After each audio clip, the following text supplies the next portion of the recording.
trazendo mais uma informação para você. O governador do Rio de Janeiro, Cláudio Castro, recebeu um levantamento feito em redes sociais que mostra que as citações positivas a ele aumentaram depois da operação policial que deixou 29 mortos na favela do Jacarezinho.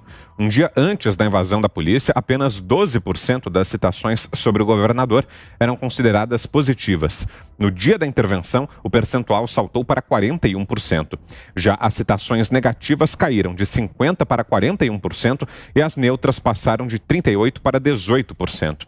Segundo a coluna social da Folha, a informação surpreendeu a oposição que recebeu os dados, já que, segundo eles, os questionamentos aos atos da polícia haviam sido contundentes. Para o jornal, políticos do Rio, das mais variadas correntes, já esperavam que uma parcela das pessoas apoiasse a polícia, mas não com reflexos tão significativos em relação ao próprio governador.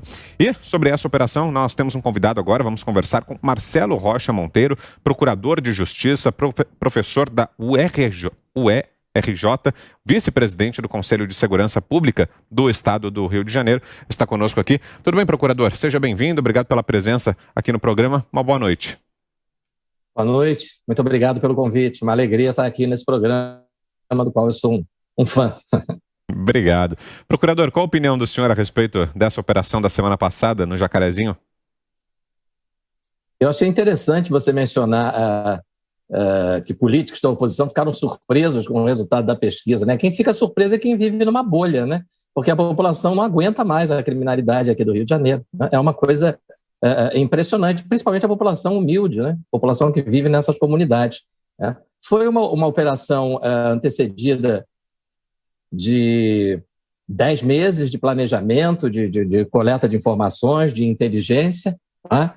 E, evidentemente, que a coleta de informação, a atividade de inteligência é importante, mas ela não é suficiente. No momento em que você já obteve a informação de onde estão os traficantes, onde estão os fuzis, onde estão as drogas, onde está a munição, você vai fazer o quê? Mandar uma carta para o traficante? Já sabemos onde você está, por gentileza, se apresente aqui para que nós possamos encaminhá-lo aqui para a delegacia. Não, né? Você tem que entrar numa comunidade e sabe que vai enfrentar uma resistência extraordinária, né? Porque desde junho de 2020, com a decisão do ministro Fachin, o número de operações policiais teve que diminuir, né? Porque o policial está ameaçado de prisão se ele for combater o crime. Essa é, em essência, a decisão do Supremo, né? O policial que descumprir a proibição de operações policiais em comunidades durante a pandemia estará sujeito, diz lá a decisão do STF, a responsabilização administrativa, civil e criminal. Não é? Então, com isso, a polícia inevitavelmente reduziu o número de operações e o tráfico, e o crime organizado, não só o tráfico, se aproveitou disso para faturar mais dinheiro, né? No caso do tráfico, vender mais drogas de maneira mais tranquila, sem a polícia para perturbar ali a tranquilidade da boca de fumo. E o dinheiro que eles arrecadam é investido num armamento poderosíssimo. Nós vimos até munição antitanque, né? Como a polícia não tem tanque, é evidente que essa munição é comprada pelo tráfico para destruir os blindados, os carros blindados da polícia do Rio de Janeiro. Né? Então, a polícia agiu, né? Chegou lá já um policial, foi morto por um traficante que atirou, né? A partir de uma casa-mata que eles constroem, né, construções de alvenaria, que nós sabemos disso, né? Eu sou vice-presidente do Conselho de Segurança do Rio, nós temos acompanhado isso. Essas construções se intensificaram muito a partir da decisão do STF. Construção de casa-matas, né, daquelas que a gente vê nos filmes da Segunda Guerra Mundial, de onde o sujeito coloca o fuzil e está ali protegido para poder mirar, né, e atirar com tranquilidade no policial. Foi o que aconteceu, o policial foi morto com um tiro na cabeça. E construção de bloqueios, né, de barreiras para impedir a entrada, a circulação de veículos da polícia, né? E que, claro, também impedem, por exemplo, a entrada e a circulação de uma ambulância se um morador dessas comunidades humildes precisar de um atendimento médico. É essa a realidade do Rio de Janeiro, essa é a realidade as polícias, né, ou dessa vez foi a Polícia Civil, enfrentam quando vão a esses lugares cumprir mandados de prisão, prender criminosos que estão aliciando crianças de 12 anos na prática de delitos, prender o sujeito que é incumbido de esquartejar os moradores do Jacarezinho que desobedeçam ou desagradem de alguma forma as ordens do Comando Vermelho, e ele então vai esquartejar. É um perito, né? Deve ter aperfeiçoado essa arte, né, ao longo desses meses. Ele então vai esquartejar essas pessoas e vai desaparecer com os cadáveres, né? Nós ainda vamos descobrir o custo em vidas que essa decisão do Supremo trouxe para os moradores dessas 1.413 comunidades do meu estado, dominadas pelo crime organizado. Mais uma pergunta agora, Ana Paula Henkel. Ana. Boa noite, doutor Marcelo. E falando em Supremo, eu gostaria de trazer uma série de tweets que o senhor fez, porque parece que essa notícia está sendo aí jogada para debaixo do tapete de uma maneira muito importante, onde o senhor disse que um tal de núcleo de assessoria jurídica da UFRJ mandou um vídeo para o ministro Fachin com indícios de execução sumária praticada pela polícia na operação no Jacarezinho. Aí o senhor continua que, com base nesse vídeo, o ministro Fachin exigiu que a polícia fosse investigada e repetiu: há indícios de que policiais praticaram execução sumária.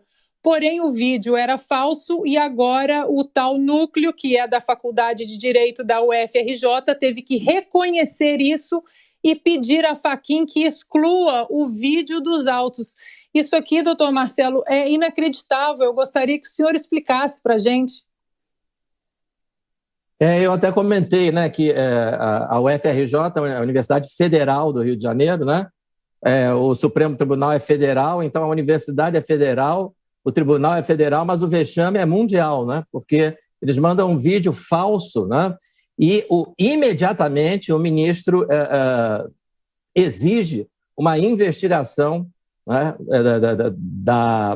da operação policial. Ele exige que os policiais sejam investigados porque há fortes indícios, diz ele lá, de execução sumária, né? O vídeo retrata uma execução ocorrida no ano passado, no Rio Grande do Sul, em que bandidos vestiram uniformes de policiais e executaram, ao que tudo indica, um rival, né? Um bandido de um grupo rival. E a pressa, né, que o ministro Fachin tem, né, em apontar, né, supostos crimes cometidos por policiais é inversamente proporcional à vontade que ele tem, né, de que os traficantes, os integrantes das facções do crime organizado sejam reprimidos. Ele não tem pressa, né? Ele prefere esperar que a pandemia passe. Né? Ele e os outros ministros, que essa decisão foi referendada por 8-3, né? Então aí a pressa é nenhuma, vamos esperar a pandemia passar, embora, né, eu tenha aprendido lá nos bancos da faculdade onde eu estudei, da UERJ, né, Universidade do Estado do Rio de Janeiro, e onde hoje eu leciono, né, e há 2 ministros que lecionam lá também. Lá eu aprendi, né, que essa função, a função do Poder Judiciário, é aplicar a lei, né? Não é criar leis, não é escolher qual é a melhor política pública de segurança, não é administrar a segurança pública. E até hoje eu estou aguardando o ministro Fachin nos informar qual é o número da lei que prevê, né, que durante uma crise sanitária a polícia não pode reprimir a criminalidade. O Código Penal está suspenso. Está permitida, sem repressão, por exemplo, a venda de cocaína. Né?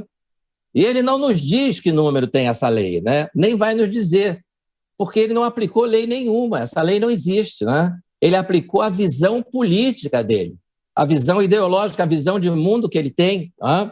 Que ele tem todo o direito de ter. Né? Todo juiz tem direito de ter uma visão política esquerdista, direitista, liberal, conservadora, social-democrata, mas é da porta do gabinete para fora. Né? Lá dentro, nas decisões, eles têm que aplicar a lei. E essa lei não existe. A lei que diz que durante uma pandemia a polícia não pode ingressar em locais dominados pelo crime organizado, simplesmente não existe. Então, você vê muita determinação do ministro para investigar supostas execuções que não passam de fake news, que não passam de um vídeo falso, né? E nenhuma expressa nenhuma vontade, né, de reprimir um crime que é um crime organizado que é muito verdadeiro, é muito real, faz parte da dura realidade dos moradores humildes dessas comunidades, né, que acordam e vão dormir sob a mira dos fuzis desses criminosos, né, o pai que tem a filha adolescente, né, e que o traficante manda avisar esse pai que a menina foi escolhida por ele. Né? Essa é a realidade dessas pessoas. Né? Augusto. É isso. Aproveitar até boa noite. Eu queria aproveitar até a oportunidade para reiterar o convite ao ministro Fachin para que visite qualquer morro do Rio de Janeiro, de preferência à noite. Pode levar o seu segurança, sim, não tem problema nenhum. Procuradora, ontem até nós mostramos com exemplos extraídos de todos os principais jornais que a imprensa está na contramão da percepção popular, totalmente, e sobretudo nesse caso. Eu sou inteiramente a favor de operações desse tipo, mas eu pergunto o seguinte, eu acho que o problema não será resolvido só com operações pontuais, porque é muito grande, eu acho necessário resgatar os morros do Rio que estão controlados hoje por facções criminosas. Né? O senhor não acha que é hora de montar um plano mais abrangente que trate esse problema como a Colômbia tratou o caso das Farc e dos cartéis, né, do narcotráfico? O que o senhor acha? Sem dúvida. Eu acho que é preciso uma ação mais abrangente, incluindo também o poder legislativo, né? Porque é para a gente não enxugar gelo. Né? Quer dizer, você hoje tem uma lei, né, que permite que um traficante preso, né, volte para as ruas, né, no famoso regime semiaberto, né, que alguns brincam chamando de regime sempre aberto. Né, esse traficante saia com 1/6 da pena, foi condenado a 6 anos, sai com 1 ano. Né, ou, dependendo da pena, já comece a cumprir no regime semiaberto. E, em alguns outros casos, pega 10 anos, cumpre 4, volta para a rua, 2/5 da pena. Né? Então, num caso ou no outro, ele não cumpre nem a metade. Né?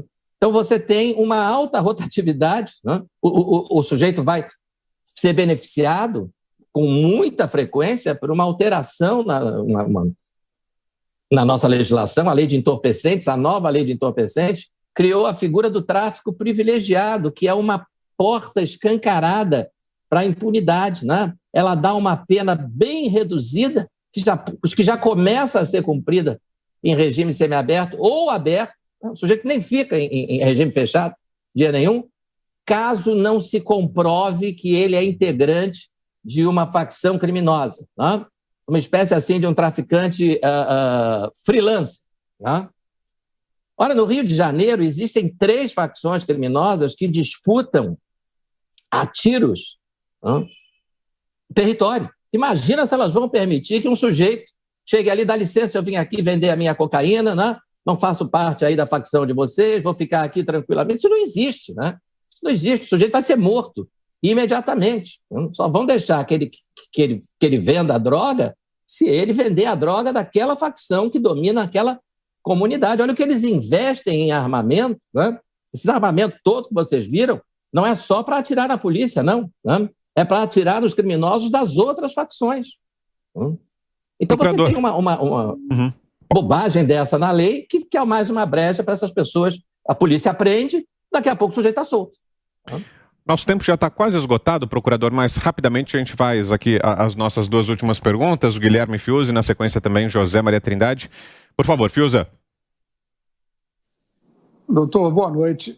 Uma decisão dessa do STF, que o senhor acaba de classificar, o senhor não usou esse termo, mas nós temos usado aqui como uma decisão exótica, no mínimo, e no meu entendimento, aberrativa, né, sem base alguma na própria legislação, mas o fato é que foi tomada, foi sancionada, confirmada pelo plenário do STF e vigora. Qual é o que a sociedade precisa ficar assistindo, essa sumária desproteção dessa parte da sociedade mais vulnerável de todas, ou há alguma maneira de contrastar, contestar dentro da lei essa decisão do STF? Eu acho que a sociedade tem que pressionar, eu acho que os políticos têm que pressionar, eles estão tendo a sua função usurpada pelo Supremo Tribunal Federal. Quem administra a segurança pública no Estado é o governo do Estado, eleito pela população. Eu tive a satisfação de ver, após essa operação no Jacarezinho, uma entrevista do prefeito Eduardo Paes, em que ele faz um apelo veemente ao Supremo que revogue essa, palavras dele, decisão absurda, foi a imagem que ele usou, tirar o bode da sala, quer dizer, tirar o Estado, o território, você tem frações do território de uma cidade, mais do que uma cidade, né, de um Estado, dominadas pelo crime organizado, onde o Estado não entra. Aí você se depara com uma decisão do Supremo dizendo é para tirar o Estado mesmo, é para o Estado não entrar. Né? Então você está abrindo mão de setores aí do território nacional, onde a lei não impera, onde o Código Penal não vale, a Constituição não vale. Acho que a gente tem que pressionar toda a sociedade, inclusive os políticos, que são responsáveis aí pela condução dos nossos destinos, das nossas cidades, dos nossos estados, do nosso país. É preciso fazer pressão, porque não é possível. Isso aí é o ativismo judicial exacerbado. Isso aí é que a Ana Paula deve conhecer aí, certamente conhece o grande Scalia, já falecido, grande ministro da Suprema Corte americana, que dizia, eu não quero viver num país administrado por 9 juízes vitalícios e não eleitos. E olha que ele era um dos 9. Isso não é democracia. Democracia é que nossa cidade, nosso estado e nosso país seja administrado por quem o povo elegeu e que as leis que a gente tem que cumprir, que a polícia deve seguir, que todo mundo deve seguir, sejam feitas também por quem o povo elegeu para legislar. Porque senão, como é que faz? O prefeito eu mando embora daqui a 4 anos, se eu não gostar dele, o governador também, presidente, deputado, senador, vereador. E o ministro do Supremo, quando ele resolve criar da cabeça dele uma política de segurança pública que não tem amparo nenhum na lei, quando é que ele manda ele para casa? Não tem como mandar, ele é vitalício. Então eu acho que a gente tem que pressionar. O que a gente pode fazer é pressionar, é insistir em mostrar o absurdo dessa decisão. Nós já vivemos isso no Rio de Janeiro, um governador no final dos anos 80, início dos anos 90, tomou exatamente a mesma decisão do Supremo de proibir a polícia de entrar nas comunidades, o tráfico se fortaleceu, uma decisão equivocada. Agora, justiça seja feita, pelo menos uma coisa podia ser dita a favor desse governador. Ele tinha a legitimidade do voto popular. Na eleição seguinte, o povo do Rio de Janeiro disse não, tchau. O seu sucessor, o seu candidato a sucessor, nós não queremos, não. Então mandou embora. Mas como é que a gente vai fazer isso com o ministro Fachin? Como é que a gente vai fazer isso com o Supremo Tribunal Federal? Então, não é possível admitir isso. Para fecharmos, então, procuradora, a pergunta de José Maria Trindade. Zé. Eu gostei muito, procurador, quando o senhor começa aí comentando exatamente essa surpresa com a surpresa de quem não acreditava nesse apoio popular. Nós fizemos aqui uma pesquisa aqui nos Pingos nos Is, uma enquete que mostrou quase 100% das pessoas apoiando exatamente a polícia. E digo mais, isso não é um problema exclusivo do Rio de Janeiro. Todos os estados passam por essa dificuldade na segurança pública. O presidente Jair Bolsonaro foi eleito não por isso, mas por uma fatia forte de quem pensa assim, dar apoio à polícia e fazer a justiça ser executada. No Rio de Janeiro, a gente viu um certo governador Sérgio Cabral virar uma espécie de Deus com aquela UPP de domínio territorial que todo mundo imaginou, não, agora resolveu. Com um secretário que era empenhado exatamente em realizar esse tipo de domínio territorial e assim por diante. Quer dizer, é estranho não saber que a população do Brasil inteiro e muito do Rio de Janeiro está ávida exatamente por segurança pública. É esta a realidade. O policial ganhou, procurador, um novo perigo, que o perigo de vida é iminente à função policial, mas agora tem um risco jurídico. O que fazer?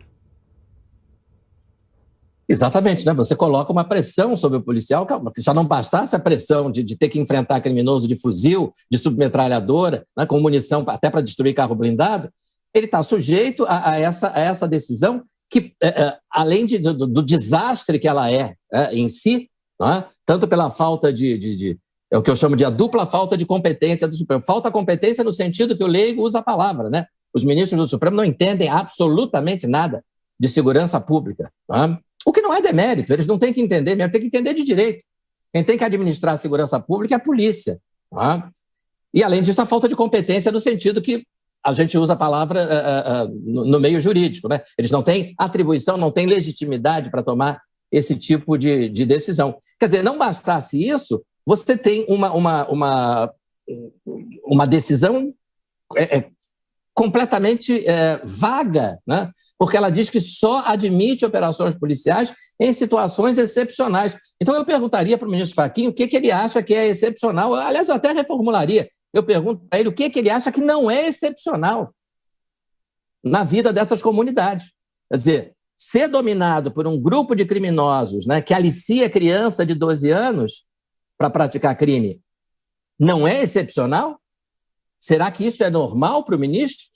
Será que é essa visão de normalidade que ele tem? Então, onde é que está a definição? Como é que fica o policial diante disso? Então, nós não precisamos disso, né? Nós já temos problemas demais para, por cima disso tudo, né, colocar esse ativismo judicial do Supremo, que me parece que hoje não tem freio. Não tem freio. Então, a polícia fica numa situação de fragilidade, a população numa situação de fragilidade, mas, acima de tudo, a população dessas comunidades fica numa situação de fragilidade. Hoje, você vai encontrar essa bolha, né, que essa pesquisa mostra, que só quem fica surpreso com esse apoio da população é uma bolha. Né? E provavelmente você vai localizar essa bolha na classe média alta, né, naqueles lugares ali da Zona Sul, aquela área que o Constantino chamou de, né, o Rodrigo Constantino chama de esquerda caviar, porque a população mais humilde não aguenta mais. Eles sofrem mais do que a classe média. Eles sofrem com a criminalidade mais do que a classe média. Estão sendo assaltados em trem, em ponto de ônibus às 5 da manhã, quando estão indo para o trabalho. Não aguentam mais essa história de que o bandido é uma vítima da sociedade.